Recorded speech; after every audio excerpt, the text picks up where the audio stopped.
there's a story that I would tell on my career history tour where I would start it by saying, okay, I'm going to tell you the facts, and you guys can decide if this is a queer relationship. And the facts are, there's a woman named Aagje Deken who in the 1700s grew up in this orphanage in Amsterdam. And like I was talking about with my keel, this is a time very poor, very rich, not much in the middle. So even though she got a great education at this orphanage, which again was common at the time because the very rich put a lot of money into these institutions, but they didn't really care what happened to you once you aged out. Even though she had this great education, she didn't really have anywhere to work because there wasn't a lot to do. So she was really lucky when she was she was in her mid-20s. She was really lucky to get a job as a lady's companion, which is a paid friend. She was paid to be someone's friend. And that woman wanted to publish a book of poetry, so Aagje wrote a lot of the poems.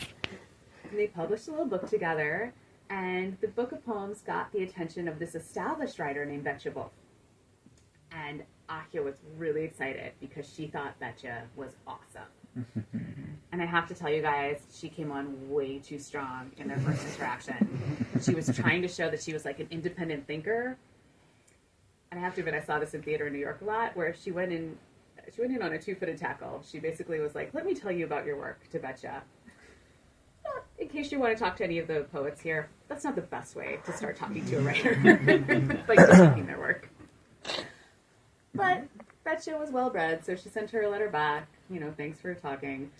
He sent one back, and then the letters get more and more frequent, from weekly to daily to 2 times a day to 3 times a day. And then a year later, when Betje's husband died, Aagje moved in, and they were never apart again. For decades. They lived together.